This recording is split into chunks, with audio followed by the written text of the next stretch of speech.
get weird now. Because tonight it is showtime. In the middle of the street light. Oh, we celebrate a good time. Because tonight it is showtime. Come and walk with me. 1, 2, 7, 3, down the Rockefeller Street. Life is marching on, do you feel that? 1, 2, 7, 3, down the Rockefeller Street. Everything is more than surreal. Well, let's talk about today's species. Oh, where did I leave my notes? All good there, Ariana? Oh, yes, Michael and I had a talk about Polove, and I keep catching myself daydreaming about the past. And here are my notes. Aw, that's sweet. Thank you. Today we are discussing a creature from that one weird book we got sent. Remember that one? The one with the note Yeah. on it? The one that felt like slogging through someone's college dissertation. Yes. This is, assuming these species are in order of documentation, the second species documented, actually. Well, that's interesting. They're referred to as Werecrocodiles, and they certainly look interesting, assuming total accuracy of this profile. Oh? They are endemic to the reptile kingdom, with some pockets migrating to various places.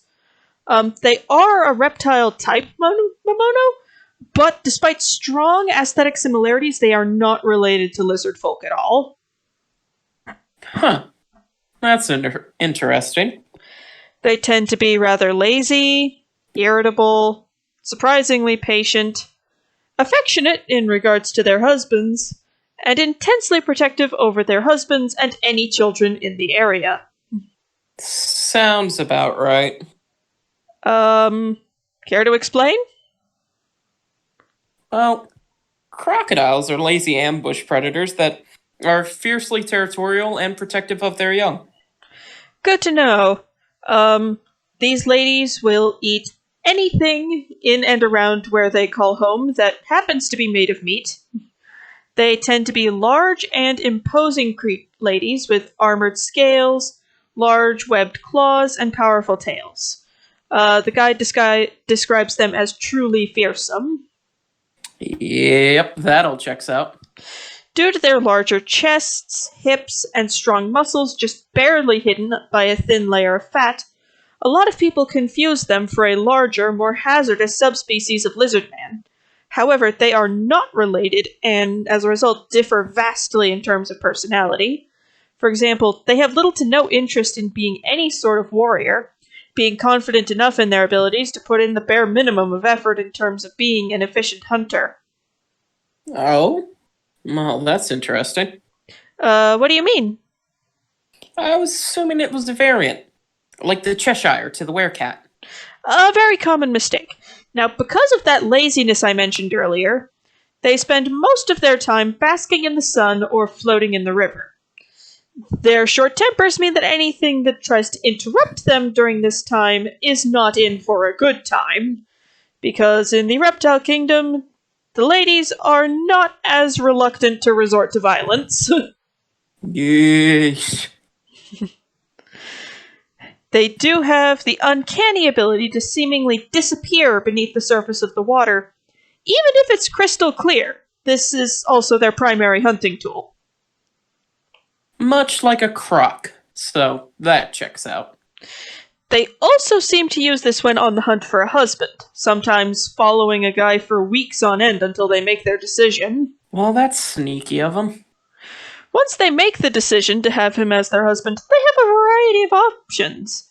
They can woo him by showing off their bodies while basking in the sun, or by dancing and using an infrasound pulsing to make the water around them dance as well. Others will just go the bluntest route of all and pick the dude up while he's sleeping and hightail it, or just leap out of the water and drag him off when he gets too close. Huh. Versatile. They have a couple tools at their disposal when it comes to making their husband happy. Well, their most effective one is, remember that infrasound ability I mentioned? They make it by vibrating their vocal cords at a specific frequency. They do not need to be in the water to do this, and it can cause their entire body to vibrate with this ability. Kind of like a living back massager. Well, that could be handy for other things. I imagine so. Once married, they are very affectionate and love to cuddle with their husbands. Like, they will happily spend all day just lying there in the sun hugging him. The only time they work hard is when they're doing something for their husbands. On the other hand, they're much grumpier if you interrupt them once they're married, actually getting violent with the interloper. Well, that's interesting.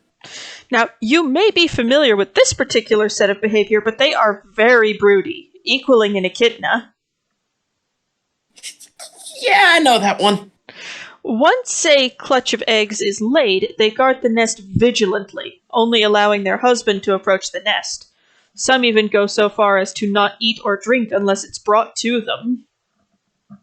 Yeah, Eleanor gets that bad. This protectiveness remains even after the eggs hatch, often carrying the young into or out of the water, allowing the child to ride on her back when she swims. However, this protective instinct applies to any child, not just the ones related to them. Sounds like a good babysitter. The sound of a child in distress has been documented to send them into an absolute frenzy, trying to comfort the child and attack whatever is threatening it. They will even chase off people frightening or bullying a child. Damn, that's some motherly instinct. And may the goddess Hell herself have mercy on the soul of anyone who has actually harmed a child in their presence, for they will be in a world of pain. This also applies to people who are affiliated with Sabbath, but that's neither here nor there. Sometimes confused Werecrocs will accidentally chase off a child's own mother, believing they're thwarting an attempted kidnapping. Bet that's awkward later. I assume so, but the situation is often easy to rectify, because the kid can go, that's my mom. But yeah, they frequently end up adopting children who get lost or are sadly abandoned in the swamps.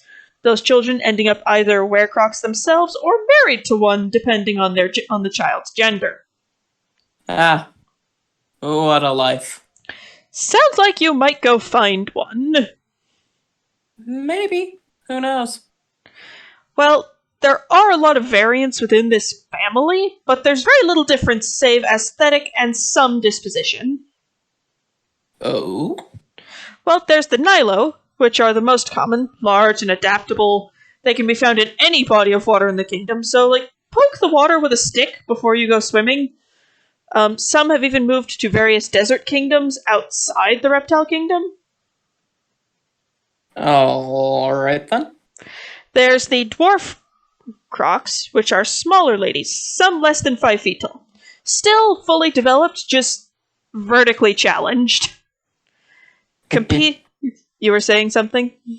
Just a chuckle. Alright. Competing with their Nilo cousins for turf, they're often forced to make their homes away from large bodies of water. Possessing more natural armor and a higher proficiency for terrestrial movement, they're often found in hand-dug burrows or flooded caves, the cave dwellers tending towards being very pale. Right. Got it.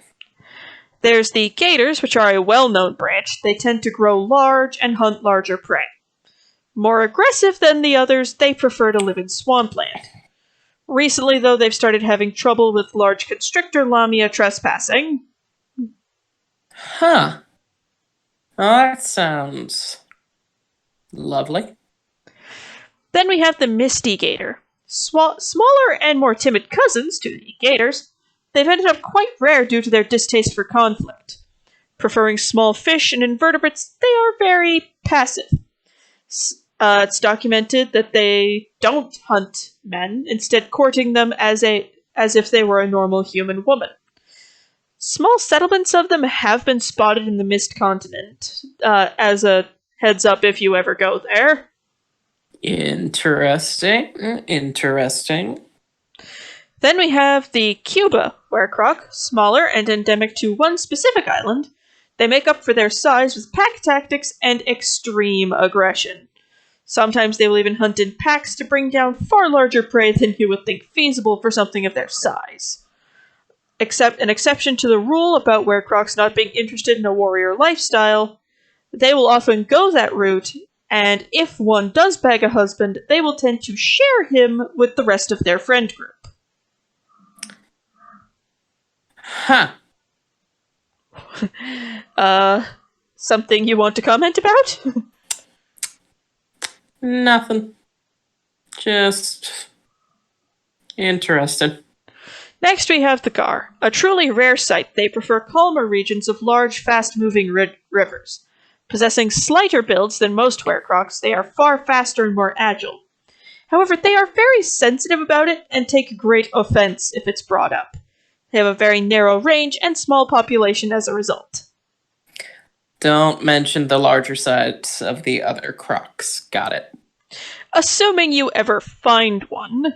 Next we have the last of the branches we can cover in this video, the Salty. A true heavyweight among their kind, they are among the most widespread thanks to their adaptations regarding long-distance oceanic travel.